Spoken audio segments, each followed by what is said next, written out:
saya Kartika Anjarsari dari kelas 4 IATC dengan NIM 222-11976, program studi Ilmu Al-Quran dan Tafsir, Fakultas Usuluddin dan Dakwah, Institut Ilmu Al-Quran Jakarta.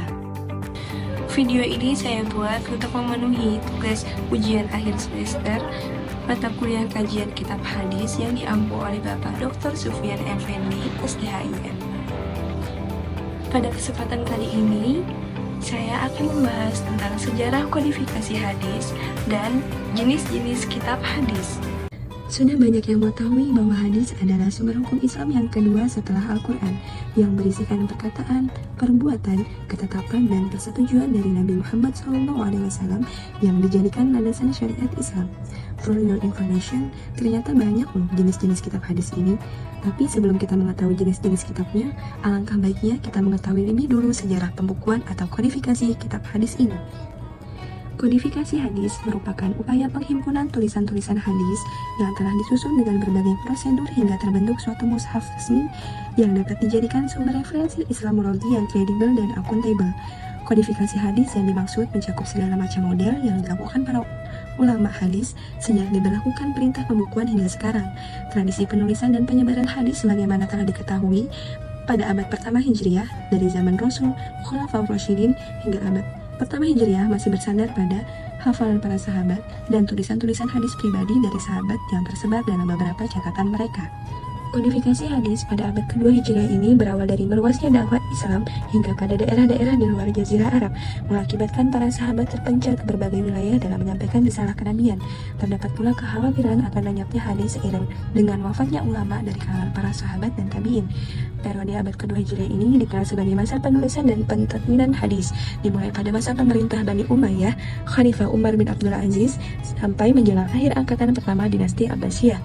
Kitab-kitab hadis yang disusun pada abad kedua Hijriah di antaranya meliputi Al-Muwatta yang disusun oleh Imam Malik bin Anas, Musnad Asy-Syafi'i yang disusun oleh Imam Asy-Syafi'i, Mukhtaliful Hadis yang disusun oleh Imam Asy-Syafi'i, As-Sirah Nabawiyah yang disusun oleh Ibnu Ishaq. Ulama hadis di abad ketiga memiliki peran yang sangat besar dalam kodifikasi hadis, sehingga di abad ini dikatakan sebagai puncak kodifikasi hadis besar-besaran. Bahkan hasil kodifikasi di abad ini menjadi rujukan primer atau menjadi kitab induk dari hadis-hadis Nabi.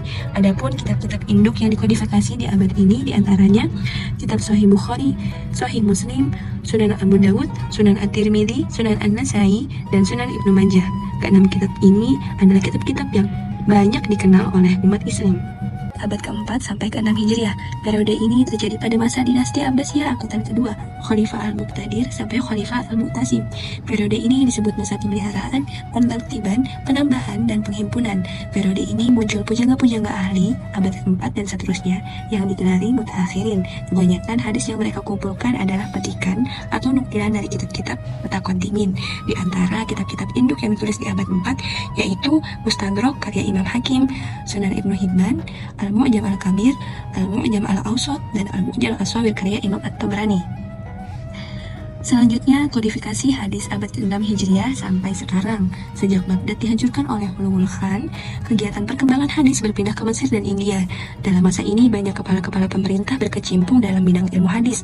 Pada periode ini disebut masa pensyarahan, penghimpunan, pentakhrijan, dan pembahasan.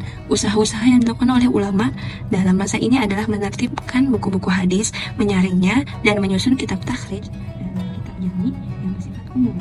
Kitab-kitab hadis yang telah disusun pada periode ini diantaranya kitab Jami yang meliputi Jami'ul Masanid wa Sunan karya Ibnu Katsir, Jami'ul Jawami karya As-Suyuti, Al-Mutajja al-Jami, Usul al-Hadits Rasul karya Syekh Mansur al-Nasif, Zadul Muslim fi Muttafaq alaihi Bukhari wa Muslim karya Habibullah As-Singkiti, ada Al-Lu'lu' wal Marjan karya Muhammad Fuad Abdul Baqi.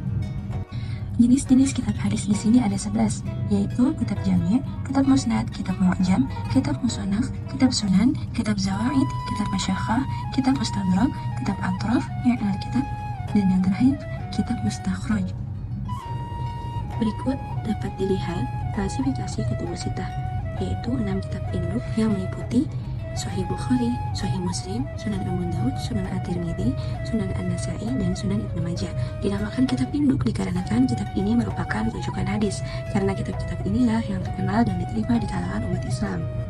Meskipun ada yang lemah bahkan palsu, namun kitab-kitab tersebut terkenal dan dijadikan rujukan bagi umat.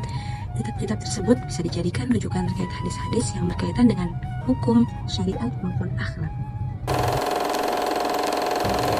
Mungkin cukup sekian yang dapat saya sampaikan mengenai sejarah kodifikasi kitab hadis dan beberapa jenis kitab hadis. Hadza faqat minni. Jazakumullahu khairan katsiran. Wa akhir kalam. Assalamualaikum warahmatullahi wabarakatuh.